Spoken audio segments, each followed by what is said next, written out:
Shalom Bapak Ibu yang dikasihi dan diberkati Tuhan, kita jumpa kembali dalam FWF Osaka, Filmon Wongso Fellowship, obrolan santai keluarga Allah. Malam hari ini hamba Tuhan yang akan mewartakan firman Tuhan, yaitu Bapak Pendeta Jimmy Yefta Lesnusa. Beliau akan membawakan topik eksegesis Mazmur 4. Untuk itu, kalau hambanya Pak Pendeta Jimmy, saya berikan waktu dan kesempatan. Saya persilahkan. Shalom Bapak Ibu semuanya, hari ini kita akan belajar mengenai eksegesi daripada Mazmur pasalnya yang keempat ya. Bapak Ibu perlu diketahui bahwa Mazmur ini adalah Mazmurnya Daud ya. Mazmurnya Daud. Mazmur itu ada terdiri dari 1, 2, 3, 4 ya, tiga Mazmur, 3 yang ketahuan namanya Mazmur penulisnya maksudnya, yaitu Mazmur Daud terutama, kemudian Daud dan Bani Korah. Jadi Mazmur Daud itu dari pasal 1 sampai 41, kemudian pasal 42 sampai 72 itu Daud dan Bani Korah. 73 sampai 89 itu adalah Asaf. Nah, 90 sampai 106 dan sampai 150 itu terutama penulis tanpa nama. Ya. Ada juga di 107 sampai 150 itu ada Daud, ada juga tanpa nama. Jadi intinya bahwa Mazmur ini dominannya itu daripada Mazmur Daud. Baik. Nah, Bapak Ibu, hari ini kita belajar mengenai eksegesinya di Mazmur pasal 4. Mazmur pasal 4. Ini Mazmur pasal 4 ini berbicara mengenai doa pada malam hari, doa pada malam hari gitu. Nah, ini pas ini kita malam hari nih ya. Saya bacakan bagi Bapak Ibu Mazmur pasal 4 ayat 1 sampai ayat 9. Doa pada malam hari untuk pemimpin biduan dengan permainan kecapi, Mazmur Daud. Apabila aku berseru, jawablah aku ya Allah, yang membenarkan aku di dalam kesesakan. Engkau memberi kelegaan kepadaku. Kasihanilah aku dan dengarkanlah doaku. Hai orang-orang, berapa lama lagi kemuliaanku dinodai? Berapa lama lagi kamu mencintai yang sia-sia dan mencari kebohongan? Selah. Ketahuilah bahwa Tuhan telah memilih baginya seorang yang dikasihinya. Tuhan mendengarkan apabila aku berseru kepadanya. Biarlah kamu marah, tapi janganlah kamu berbuat dosa. Berkata-kata dalam hatimu di tempat tidurmu, tetapi tetaplah diam. Selah. Persembahkanlah korban yang benar dan percayalah kepada Tuhan. Banyak orang berkata, siapa yang akan memperlihatkan yang baik kepada kita? Biarlah cahaya wajahmu menyinari kami, ya Tuhan. Engkau telah memberikan kesukacita kepadaku lebih banyak daripada mereka, ketika mereka kelimpahan gandum dan anggur. Dan dengan tentram aku mau membaringkan diri, lalu segera tidur. Sebab hanya Engkaulah, ya Tuhan, yang membiarkan aku diam dengan aman. Ya, Mazmur ini ditulis oleh Daud menurut pakar Alkitab.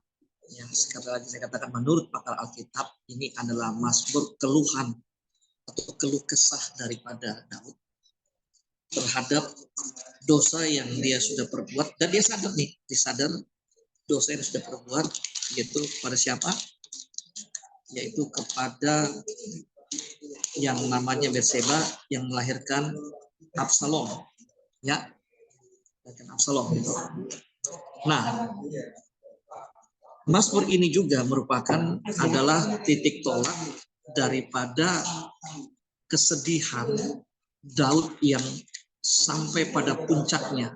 Sekali lagi, kesedihan Daud sampai pada puncaknya. Kenapa saya katakan sampai pada puncaknya?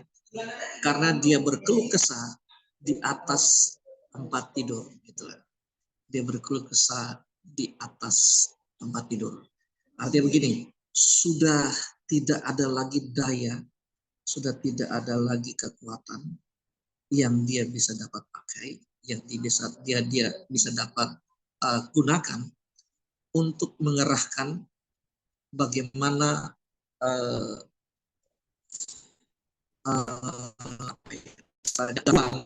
gangguan di yang kuat karena cerita dengan dia gitu, yaitu Absalom. Nah, Bapak Ibu, yang pertama ini lucunya begini, Daud ini kenapa dia selalu kalau ingin mengatakan sesuatu itu dengan mazmur, dengan permainan kecapi. Di ada mazmur yang dia nyanyikan karena dia sambil bermain kecapi, dia nyanyikan, terus dia mulai mengungkapkan apa yang menjadi keluh kesahnya. Yang pertama begini, katakan bahwa ayat 2 katakan jawablah aku. Yang ayat 2 dikatakan ambil aku, tuh jawablah aku. Artinya mazmur ini menekankan bagaimana stresnya Daud terhadap yang dia alami, yang dia tidak duga-duga, yang dia tidak sangka-sangka, ternyata anak yang hasil daripada perselingkuhan ini mengejar dia, bahkan ingin mengkudeta dia, bahkan ingin juga membunuh dia. Jadi mungkin doa dari pagi, doa dari siang, doa dari malam, sepertinya tidak terjawab. Dan inilah doa sebelum dia tidur. Bahkan doanya ini dia sangat yakin bahwa Tuhan pasti menjawab. Mungkin pagi nggak dijawab, mungkin siang nggak dijawab, tapi mungkin malam dijawab. Kenapa dia katakan itu?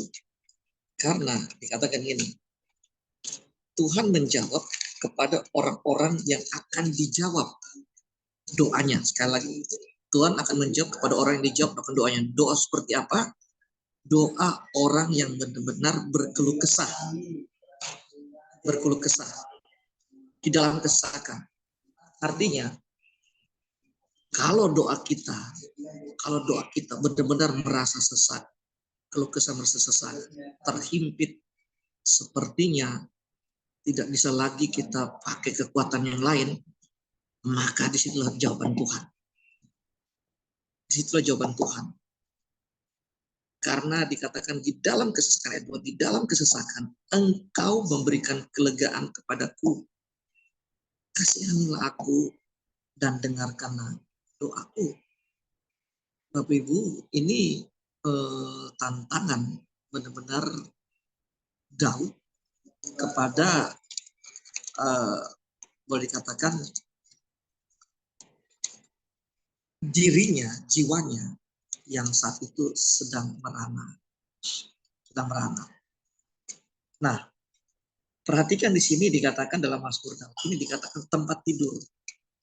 Ternyata kita itu bisa berkeluh kesah itu pada saat momen-momen sebelum tidur lebih bagus daripada momen waktu kita pagi. Kalau pagi itu kan pasti ya bagus, tapi apalagi siang. Siang itu kan banyak sekali kegiatan-kegiatan, kita punya ini semua kegiatan, kita punya pelayanan, pekerjaan, bisnis. Tentu doanya itu kan bukan doa yang dikatakan doa yang serius atau doa yang kusuk. Tapi ternyata doa malam itu doa yang sungguh luar biasa. Ya, doa yang sungguh luar biasa. Kenapa? Doa malam itu paling bagus apa? Ketika jiwa kita sudah tidak lagi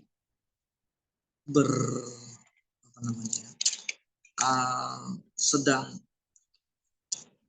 ya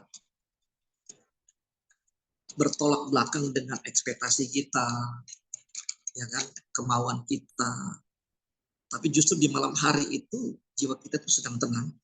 Disitulah Daud sangat yakin percaya di ayat 2. Di dalam kesesakan engkau memberikan kelegaan kepadaku.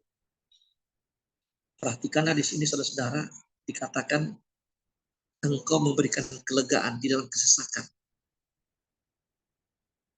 Artinya tidak ada lagi tempat yang bisa kita andalkan atau siapa yang bisa kita andalkan selain daripada Tuhan sendiri. Ya.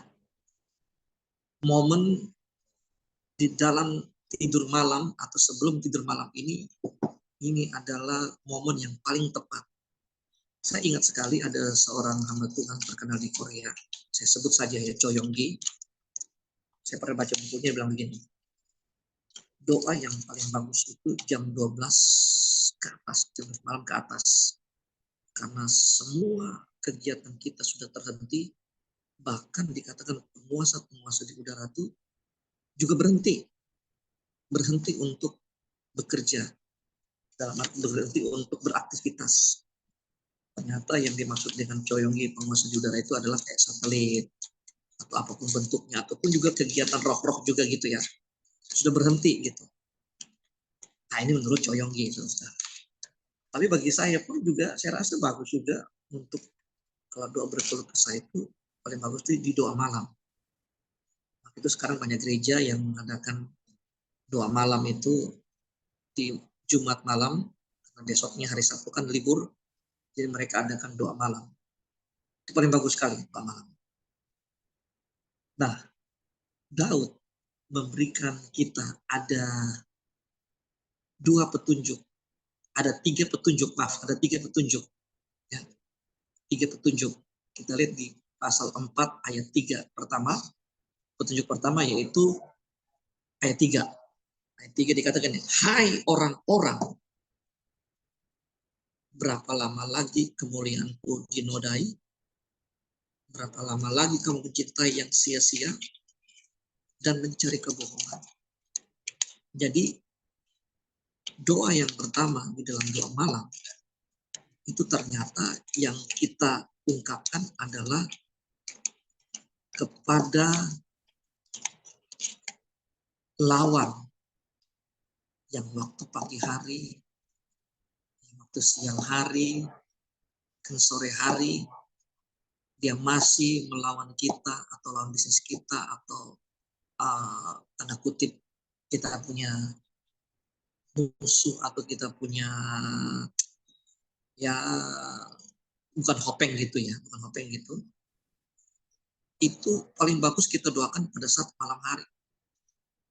Karena Daud itu mengatakan kepada kita pada malam hari di ayat yang ketiga, hai orang-orang, berapa lama lagi kemuliaanku dinodai? Berapa lama lagi kamu mencintai yang sia-sia dan mencari kebohongan? Artinya begini, doa malam yang kita doakan pertama adalah bukan untuk diri kita. Bukan. Tapi doa malam yang kita harus kerjakan adalah kita kerjakan untuk orang lain dulu. Kita doa syafaat kepada orang lain dulu. Jangan untuk diri kita dulu. Ya, kita bersyafaat kepada orang lain dulu. Kita mungkin ingat orang yang musuh kita, mungkin ingat orang yang selalu memberikan kita rasa gimana ya. Nah itu kita doakan tuh. Supaya apa? Catat baik-baik ya. Supaya waktu kita mau berdoa, iblis tidak lagi memberikan video atau recording waktu kita bangun tadi sampai sebelum kita doa malam. Itu artinya begitu. Jadi yang kita doakan atau kita serang pertama adalah orang-orang yang memusuhi kita, orang-orang yang menyakitkan hati kita. Kata serang di sini adalah mendoakannya. Bukan dalam artian serang ini kita memusuhi, bukan. Kita serang dalam doa. Kita serang itu apa? Yaitu dosa-dosanya. Karena kan Raja Daud bilang begini, berapa lama lagi kamu mencintai yang sia-sia dan mencari kebohongan? Ayat 3 tadi itu. Jadi yang kita serang itu adalah kesia-siaan hidup mereka. Mereka sia-sia dalam berkata-kata. Mereka berbohong mereka berbuat curang terhadap kita, mereka berbuat tidak senonoh dengan kita. Nah, itu yang kita serang. Kita serang apa? Dosanya. Kita serang dosanya. Jadi Daud di dalam doanya, doa syafaatnya pertama itu untuk orang-orang yang saat pagi hari, siang hari, sore hari, dia mendapatkan perlawanan. Doanya bagaimana? Doanya agar orang ini bertobat. Coba ayat 4. Ketahuilah bahwa Tuhan telah memilih baginya seorang yang dikasihinya. Tuhan mendengarkan apabila aku berseru kepadanya. Artinya, kita di dalam doa, kita juga harus mengadakan yang namanya peperangan rohani kepada musuh-musuh kita. Beritahu kepada musuh kita, kamu ketahuilah, saya ini sudah dibenarkan oleh Tuhan. Hai iblis yang engkau memakai pikiran temanku si A. Hai iblis yang engkau memakai mulut temanku si B. Hai iblis yang engkau memakai perasaan temanku si C. Gitu. Perasaan temanku si C. Aku usir engkau. Aku patahkan tipu muslihatmu dalam pikiran temanku. Keluar. Nah, itu tuh. Ini ya saudara ya. Ini nih. Daud ternyata ketahui banget mengenai tentang doa syafaat. Kita seringkali mendoakan berdoa itu pertama pasti untuk kita. Padahal sebenarnya dalam doa itu sebenarnya untuk orang lain dulu.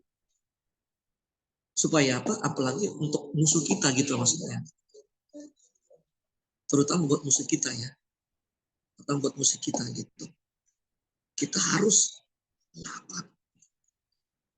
Kita harus lawan gitu. Lawan dengan apa? Kita katakan bahwa saya sudah hidup dalam kasih karunia Tuhan. Saya orang yang dipilih oleh Tuhan.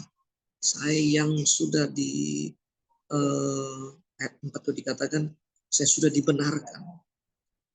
Saya telah dipilih oleh Tuhan dan dikasih oleh Tuhan. Hai engkau iblis, engkau tidak berkuasa lagi, tidak berhak lagi atas temanku si A, si B, si C, si D untuk mempersoalkan perkara-perkara yang diperkarakan buat aku tidak berkuasa lagi. Nah, dan lihat, maka saya yakin percaya Tuhan pasti paling senang dengan doa seperti ini. Nah, yang kedua yaitu pasal 4 ayat 5 dan 6. Doa yang kedua nih, dalam doa syafaat malam ya. 4, 5 dan 6. Biarlah kamu marah, tapi jangan berbuat dosa. Berkata-katalah dalam hatimu di tempat tidurmu. Tetaplah diam. Selah. Ayat 6. Kemudian persembahkanlah korban yang benar dan percayalah kepada Tuhan. Yang kedua, kita mulai mendoakan untuk diri kita sendiri di sini. Karena Daud sendiri mengatakan kepada dirinya, ya memang dia pemarah, dia marah sekali kan, ini anaknya ini yang mau kudeta sama dia, kejar dia. Mungkin saat siang hari, ya pada pagi hari dia dikejar sana, kejar sini. Pokoknya ya namanya kan Daud sudah tua ya. Jadi mungkin lelah, capek. Sedangkan anaknya Absalom ini masih muda, dikejar terus gitu ya saudara-saudara ya. Jadi dia sempat marah. Nah sekarang saatnya untuk berdoa untuk dirinya sendiri. Daud berdoa untuk dirinya sendiri gitu. Sebentar saya minum dulu nih. Oke. Nah, Daud berdoa untuk dirinya sendiri untuk apa? Berdoa berdamai dengan dirinya sendiri. Berdamai dengan dirinya sendiri. Supaya esok hari dia tidak lagi menjadi seorang yang suka marah-marah. Saya katakan yang suka marah-marah. Karena dikatakan ini, Biarlah kamu marah, tetapi jangan berbuat dosa. Artinya gini, marahnya jangan sampai over, luapan emosi, marah sampai luapan emosi gitu ya.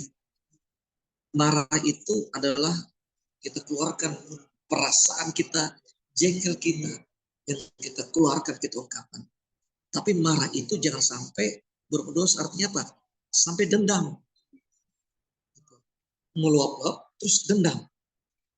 Nah, kalau kita tidak melepaskannya itu, maka lihat dendam itu akan tertanam dalam pikiran kita, dalam hati kita, dan dia akan mulai bertumbuh, berakar, bertumbuh. Berbuahnya apa? Kepahitan. Berbuahnya kepahitan. Berbuahnya kepahitannya. Nah, Daud, dia berdoa untuk dirinya sendiri. Untuk dirinya sendiri. Tuhan, hari ini aku emosi banget Tuhan. Lihat suamiku Tuhan. Aku emosi banget lihat istriku. Aku emosi banget lihat anak-anakku Tuhan. Aku emosi banget Tuhan melihat apa namanya teman kerjaku Tuhan. Aku emosi banget melihat bosku Tuhan, anak buahku Tuhan. Oh Tuhan, Tuhan berikanlah aku Tuhan kekuatan, kemampuan untuk aku tidak sampai marah dan tidak sampai meluap emosi dan akhirnya dendam dan akhirnya aku kepahitan Tuhan. Nah, ini nih, doa seperti ini nih harus kita lakukan sama seperti Daud, sama seperti Daud. Ya. Daud mendoakan yang pertama untuk lawannya, yang kedua untuk dirinya, supaya dirinya pun tidak berbuat dosa terhadap lawannya. Itu artinya begitu ya.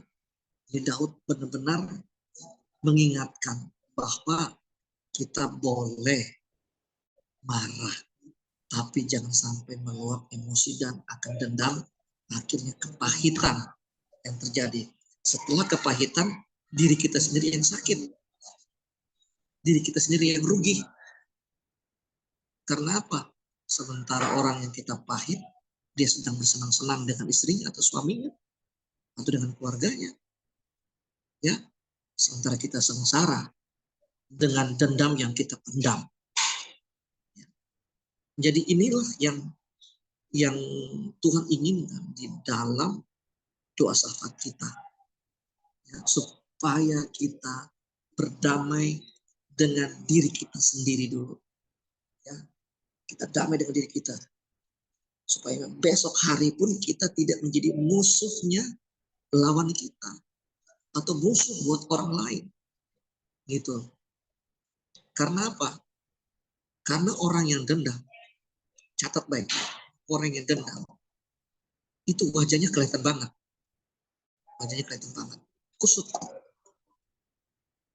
dan maaf cepat tua, ya, cepat tua gitu. Orang yang sering dendam, marah, emosi yang itu cepat tua, ya, kusut. Daud ngerti. Dulu mungkin Daud tuh dia gagah perkasa, menang perang kan, rakyat bangsa Israel kan saat itu bilang apa? Saul mengalahkan beribu-ribu musuh, tapi Daud berlaksa-laksa musuh. Itu dulu Daud. Tapi kan sekarang kan Daud sudah tua, karena anaknya sudah besar. Gitu, sudah tua. Dia mengerti banget. Nah, kita seringkali kita juga nggak mengerti diri kita ini siapa. Ya, diri kita ini siapa sebenarnya gitu. Kok kita masih, maaf sudah umur, masih bermain di lingkaran yang emosi, marah, meluap-luap emosi, terus dendam terus kepahitan, akhirnya jadi penyakitan, gitu, penyakitan gitu. Jadi Daud ini memberikan contoh buat kita untuk menyelesaikannya adalah dengan cara berdamai dengan diri kita sendiri, kemudian serahkan kepada Tuhan. Ayatnya yang ke-6, persembahkanlah korban yang benar, ya, dan percayalah kepada Tuhan. Itu ayat 6. Jadi setelah itu berdamai dengan diri kita sendiri, baru kita mempersembahkan korban yang benar. Korban apa? Korban hidup kita, bukan korban nyanyian kita, Karena di dalam Roma 12 ayat yang ke-1 itu dikatakan apa? Persembahkanlah tubuhmu sebagai persembahan yang hidup, yang kudus, dan yang berkenan kepada Allah. Itulah ibadahmu yang sejati. Doa itu bagian daripada ibadah. Doa itu bagian daripada ibadah. Sehingga apa? Bagaimana ibadah kita diterima? Yaitu kita harus mempersembahkan tubuh kita yang kudus, tubuh kita yang hidup. Apa tadi? Roma 12 cuma saya bacakan ya. Roma 12 ayatnya yang kedua. Roma 12 ayat yang kedua.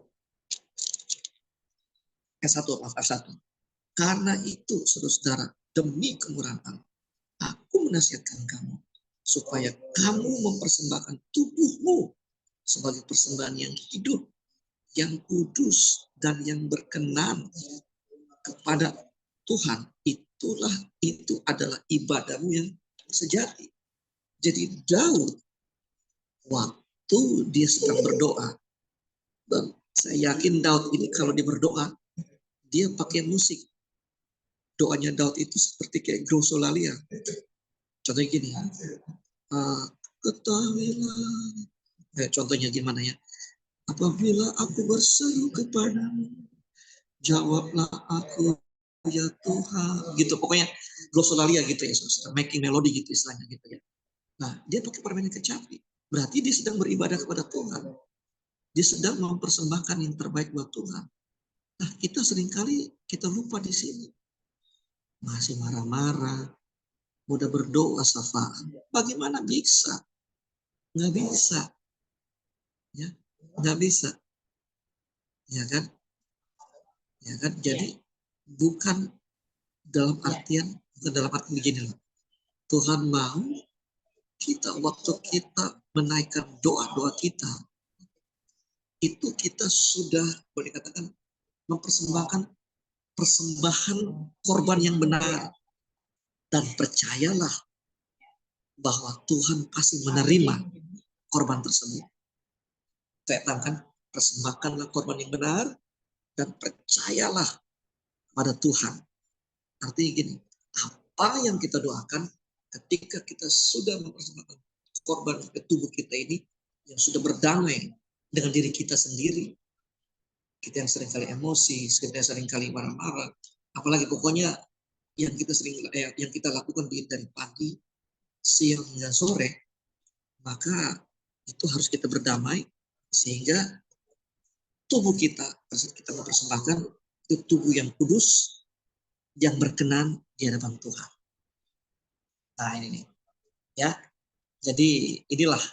Nah, yang ketiga sekarang, yang ketiga kita lihat di dalam pasal 4 ayat 7 sampai 9. Ayat 7 sampai 9. 7 sampai 9. Saya bacakan. Banyak orang berkata, siapa yang akan memperlihatkan yang baik kepada kita? Biarlah cahaya wajahmu menyinari kami ya Tuhan. Engkau telah memberi sukacita kepadaku lebih banyak daripada mereka ketika mereka kelimpahan gandum dan anggur.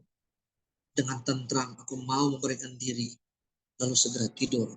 So, hanya engkaulah, hanya engkau yang menawan hatiku. Itu lagu lama. Kerinduanku hanya padamu, Yesus kekasih jiwaku. Nah itu. Nah, sebab hanya engkaulah ya Tuhan yang membiarkan aku diam dengan aman. Haleluya. Yang ketiga, setelah yang pertama apa tadi? Kita berkata kepada orang lain, atau perkataan kita dan doa kita buat orang lain. Yang kedua, perkataan atau doa kita buat diri kita. Yang ketiga, kita mau proklamirkan kepada Tuhan. Kita mau berkata-kata kepada Tuhan. Kita mau visualisasikan. Kita mau beriman kepada Tuhan. Bahwa wajah Tuhan dikatakan di dalam ayat 7. wajah Tuhan. Kita seringkali dengar para gembala atau saya biasanya kalau doa berkat, kiranya Tuhan menyinari dengan wajahnya, dengan kasih karunia dan damai sejahtera berlimpah ruah. Wah, itu biasa doa berkat ya, doa berkat, doa terakhir gitu. Nah, kita harus ibaratnya gini ya, memvisualisasikan dan berkata kepada Tuhan, hanya wajahmu saja Tuhan yang memberikan kemuliaan, wajah kemuliaan di dalam tubuhku, dari ujung rambut sampai pada ujung kakinya Tuhan. Dan Engkau memberikan kepadaku Tuhan sukacita pada hari ini Tuhan. Aku tidak mau tidur dalam pembaringanku dengan jengkel, dengan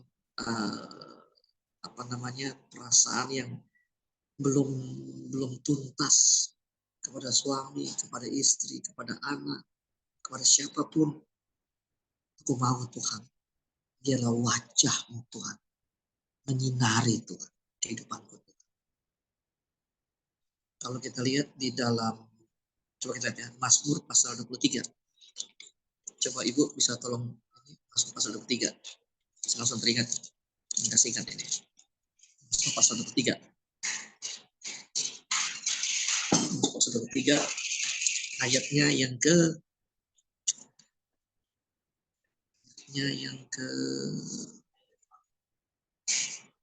5, ayat yang kelima. Ayat yang kelima. Mazmur 35. Dikatakan gini. Engkau menyediakan hidangan bagiku di hadapan lawanku. Engkau mengurapi aku dengan minyak. Pialaku penuh melimpah. Dikatakan apa? Engkau menyediakan bagiku di hadapan lawanku. Perhatikan di sini. Mazmur Daud ini dia mengungkapkan begini. Seolah-olah musuhnya begitu dekat kepada dia. Tapi wajahnya Tuhan menyinari wajahnya. Sehingga musuh tidak melihat wajahnya Daud. Tapi musuh melihat kemuliaan Tuhan. Sehingga musuh akan pergi. Dan Tuhan memberikan makanan buat Daud. Dikatakan engkau menyediakan hidangan bagiku di hadapan lawan. Nah, Daud ungkapkan lagi di Mazmur pasal 4 ini. Ya, wajah Tuhanlah yang menyinari. Wajah Tuhan itu artinya gini. Wajah itu berarti bagian kepala ya. Perhatikan baik. Wajah itu bagian kepala nih ya. Bagian kepala berarti apa? Pikiran. Betul tidak? Kemudian apa? Penglihatan. Kemudian apa? Pendengaran. Kemudian apa? Perkataan. Kemudian apa? Penciuman. Perhatikan di sini Bapak Ibu. Perhatikan di sini. Daud mengungkapkan biarlah wajahnya Tuhan atau wajahnya Tuhan seutuhnya itu, bagian wajah itu baik pendengarannya dia, kemudian penglihatannya dia, perasaannya dia, pikirannya dia, perkataannya dia, pendengarannya dia, ya kan? Itu memenuhi pikirannya Tuhan, memenuhi dari pikirannya Raja Daud, sehingga tidak lagi Daud yang bekerja atau beracara pada esok hari ataupun pada hari itu juga atau pada malam hari itu juga pikirannya tenang, penglihatannya sudah tidak lagi melihat yang sesuatu yang negatif, pendengarannya sudah tidak lagi, tapi apa? Pikirannya Tuhan, wajahnya Tuhan, kemuliaan Tuhan, sehingga apa? Sehingga dia bisa tidur dengan nyenyak, ya. Dia minta damai sejahtera sehingga bisa meresapi sukacita Tuhan gitu, ya kan? Gitu. Jadi Tuhan mau supaya kita juga berkata kepada Tuhan, Tuhan,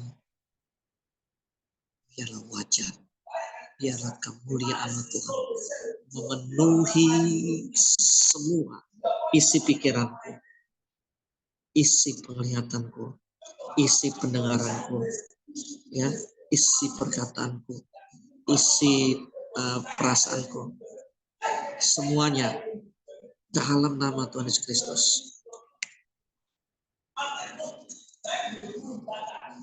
Amin. Wah, itu saudara, Ibu, tentunya, wow, keren itu. Wow, keren itu. Keren. Dan lihat, Bapak Ibu bisa tidur dengan tenang. Kata pemazmur, kita kembali lagi pasal 4, bagian sini. Dengan ayat 9, dengan tentram, aku mulai membaringkan diri, lalu segera tidur. Sebab, kita baca ayat 9 ya, sama-sama ya. Ayat 9. Sudah? Kita sama-sama ya. Dengan tentram, aku mau membaringkan diri, lalu segera tidur. Sebab hanya Engkaulah, ya Tuhan, yang membiarkan aku diam dengan aman. Wow. Keren banget nih Mazmur pasal 4 ini. Sangat keren ini. Ini biarlah menjadi bagian hidup kita sehari-hari. Ketika kita mulai masuk di pembaringan tidur kita memperkatakan 3 perkataan. Perkataan kepada orang lain, terhadap musuh-musuh kita, tanda kutip musuh ya, maksudnya orang yang membuat kita jengkel, orang yang membuat kita emosi, orang yang membuat kita marah, kita doakan. Kemudian yang kedua, kita berdoa untuk diri kita sendiri, berdamai dengan diri kita sendiri. Yang ketiga, kita meminta biarlah wajah Tuhan, kemuliaan Tuhan memenuhi hidup kita, sehingga waktu tidur malam maka kita tidur dengan nyenyak. Dan besok pagi kita bangun dengan tubuh yang sehat, tubuh yang kuat. Karena apa? Karena kita tidur bersama-sama dengan kemuliaannya Tuhan. Inilah yang menjadi eksegese yang saya bisa sampaikan kepada Bapak Ibu. Maaf kalau ayatnya hanya beberapa saja, namun nanti saya akan berikan, ya, saya akan berikan nanti di ayat ini ada pengembangannya, gitu ya. Mungkin Bapak Ibu bisa catat gitu. Di ayat yang kedua tuh ada hubungannya dengan di ayat yang kedua, sebentar ya. Ayat yang kedua ada hubungannya dengan, sebentar ini.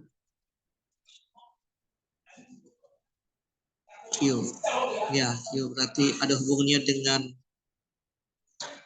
Mazmur 17 ya gitu. Masih banyak sih ayatnya ada hubungan, tapi saya cuma kasih beberapa ayat saja supaya kita nggak terlalu banyak juga ini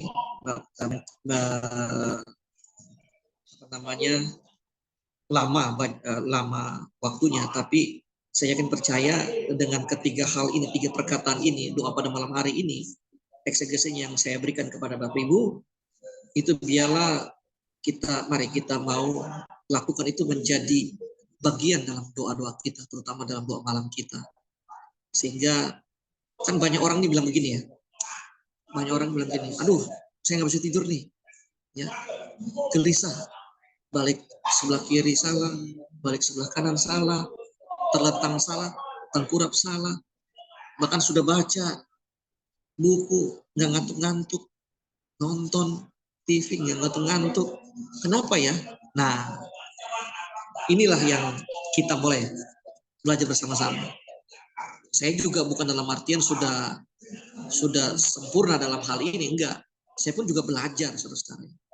Tapi dengan pengalaman ini, maka saya mulai, oh iya ya, ternyata doa yang paling bagus itu di doa malam hari itu kita doa syafaat dengan 3 perkataan. Berkata kepada lawan kita adalah iblis ya, iblis yang memakai teman-teman kita. Saya kata lagi, kita adalah siapa? Iblis kan. Tapi memakai pikiran teman kita, perasaan teman kita, perkataan teman kita. Ya tentunya kan Iblis memakai dengan perkataan-perkataan negatif, tidak mungkin perkataan positif. Nah, itu yang kita serang, itu yang kita doakan. Supaya besoknya kita ketemu dengan orang itu, sudah tidak lagi dia lawan kita dengan asumsi-asumsi yang negatif tentang kita gitu. Ya kan? Gitu. Terus kita mulai belajar untuk berdamai dengan diri kita sendiri. Ya. Ketika kita berdamai, maka kita mempersembahkan damai itu, kita persembahkan kepada Tuhan sebagai persembahan yang benar, persembahan yang hidup. Setelah itu baru kita mulai berkata dengan Tuhan, Tuhan aku yakin Tuhan, kemuliaan-Mu Tuhan membungkus hidupku Tuhan, membungkus pikiranku, perasaanku Tuhan hari ini Tuhan. Sehingga aku malam hari ini juga Tuhan, aku bisa tidur dengan nyenyak. Sebab Engkaulah yang membiarkan aku diam dengan aman. Wah, luar biasa. Demikianlah Bapak Ibu yang saya bisa sampaikan kepada Bapak Ibu. Kiranya ini menjadi berkat buat kita, renungan yang singkat, eksegese yang singkat ini, supaya kita mulai terapkan dalam hidup kita sehari-hari, terutama pada doa malam hari. Sehingga doa kita tidak lagi doa yang tanda kutip, bukan doa yang salah ya. Mau dikatakan doa salah juga nggak apa-apa, tapi jangan sampai doa itu yang kita doakan hanya itu saja, tapi kita tidak mengerti apa yang Tuhan mau dalam doa kita sebenarnya gitu. Ya kan? Karena Tuhan inginkan itu kan pertama, ampunilah kami seperti kami mengampuni orang yang bersalah pada kami. Ya kan? Itu doa pertama itu kan, mengampuni dulu orang-orang, berdoa buat mereka, kita tebarkan shalom, kita tebarkan damai sejahtera. Nah, kayak ini saya sekarang lagi di kafe ini, tadi baru saja saya dengar ada orang ngomong-ngomong di tengah malam ini, malam dengan lawan bicaranya, saya sampaikan firman Tuhan ini, mungkin firman itu pergi sampai ke dia, sekarang dia udah stop marah-marah. Oke, itu saja Ibu Ayu, Tuhan berkati. Baik. Terima kasih Pak Pendeta Yepta.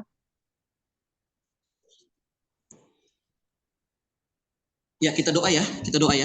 Baik. Oke, kita doa ya. Kita praktekkan sekarang ya. Doain kita praktekkan sama-sama. Ini kan doa malam nih kita. Kita praktekkan ya. Mari kita doa bersama-sama. Tuhan, hari ini kami belajar eksegese Mazmur pasal 4 tentang doa malam. Di mana Engkau Tuhan mencontohkan kepada kami dari doanya Raja Daud di dalam kesesakannya, ya, di dalam kehimpitannya Tuhan. Dia belajar untuk pertama belajar untuk mendoakan orang-orang yang membuat dia sakit, orang-orang yang membuat dia kecewa atau khawatir atau sesak dalam kesesakannya dia di pagi hari, di siang hari, di sore hari. Tapi Tuhan akan belajar dari Daud, dari Mazmur ini Tuhan. Dia berani Tuhan untuk mendoakan orang-orang atau mendoakan lawan-lawannya Tuhan. Dia mulai belajar Tuhan, doakan supaya lawan-lawannya atau orang-orang yang terutama anaknya memang ingin mengkudeta dia, ingin membunuh dia. Dia melepaskan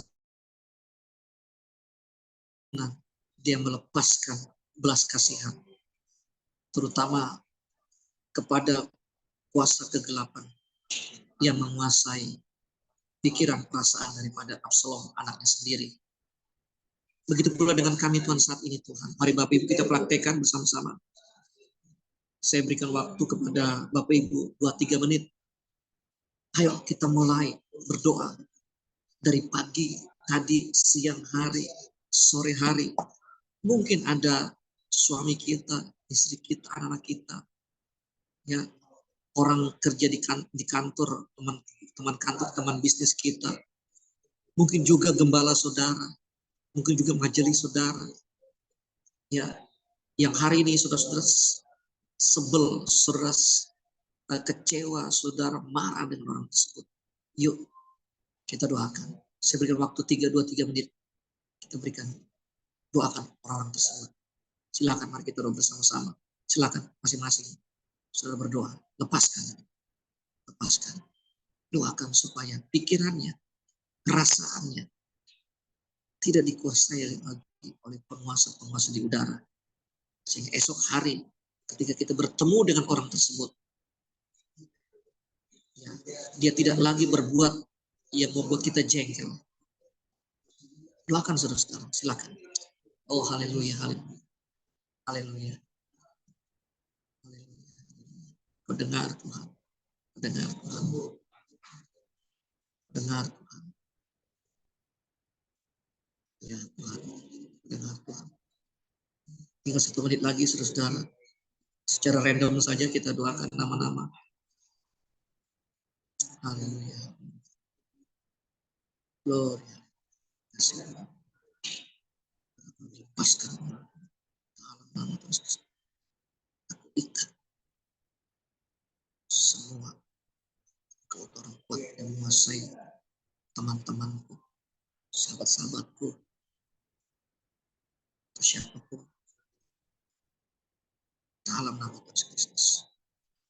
Baik Bapak Ibu, sekarang yang kedua, kita praktekkan. Ayo kita berdamai dengan diri kita. Kita berdamai dengan diri kita. Kita mau supaya berdamai dengan diri kita, supaya mulai kita besok, kita tidak lagi memperkatakan hal-hal yang membuat orang ya jengkel juga ya gitu. Marah juga.